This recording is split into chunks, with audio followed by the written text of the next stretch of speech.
नागपुर में मीडिया से बातचीत के दौरान कांग्रेस शहराध्यक्ष प्रफुल्ल गुर्दे पाटिल ने एसआईआर प्रक्रिया में बीजेपी कार्यकर्ताओं के कथित हस्तक्षेप को लेकर सवाल उठाए। उन्होंने 500 बीजेपी कार्यकर्ताओं के विधायक निवास में रहने और जिलाधिकारी को पत्र देने के बावजूद जवाब नहीं मिलने का दावा किया।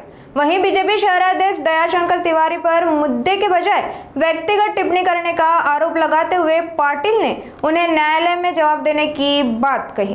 दयाशंकर तिवारी हे मुद्द्यांवर बोलत नाही।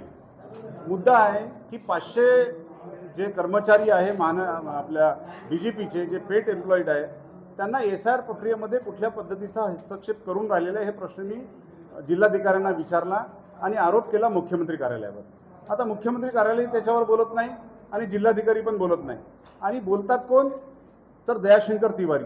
बरं, दयाशंकर तिवारी बोलत असताना मुद्द्यांवर बोलतात का तर मुद्द्यांवर बोलत नाही, ते व्यक्तिगत आरोप प्रत्यारोप करून राहिलेले आहेत। हे आरोप प्रत्यारोपाचा विषय नाही आहे। ह्या देशामध्ये नागरिक म्हणून मतदाता म्हणून आम्हाला जो अधिकार प्राप्त झालेला आहे संविधानिक त्यापासून वंचित ठेवण्याचा षड्यंत्र भाजपा प्रशासनाच्या माध्यमातून करून राहिलेला हा आमचा आरोप आहे आणि त्याचे पुरावे दिलेले आहेत। आणि हे अनेक मतदारांचे नाव फॉर्म 8 चा दुरुपयोग करून आपण स्थानांतरित केले।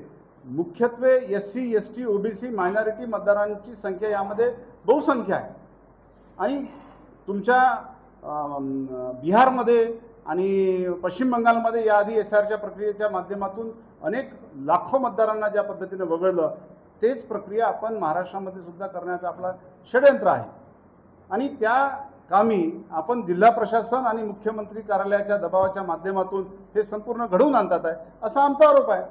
त्याच्यावर ते उत्तर देत नाही। बघा, हे सर्व 2024 मध्ये नागपूर दक्षिण पश्चिम या मतदारसंघाचे मतदार होते। मी प्रत्यक्ष त्यांना या ठिकाणी आणलेला आहे आणि त्यांचा फॉर्म 8 परस्पर तुमचं पालघर, तुमचं नांदुरबार, पुणे ह्या विविध विविध जिल्ह्यांमध्ये शिफ्ट करून टाकलेला आहे, ज्यांचा त्या भागाशी दूरपर्यंत संबंध नाही। ते कधी तिथं राहिले नाही, तिथं कधी गेले नाही आणि यांचं एका षड्यंत्राच्या माध्यमातून याची चौकशी करावी आणि सामोरं आणावं। सरकार त्यांचं आहे, प्रशासन त्यांच्या हातात आहे। यांचे फॉर्म 8 कोणी भरले होते, त्याचे ऑनलाईन भरले होते की ऑफलाईन भरले होते, ऑफलाईन भरले होते कोणत्या बीएलओनी स्वीकारले होते, त्या बीएलओनी प्रत्यक्ष त्याची शहानिशा केली होती की नाही, ह्या संपूर्ण फॅक्ट्स अँड फिगर जनतेपुढे घेऊन यावे।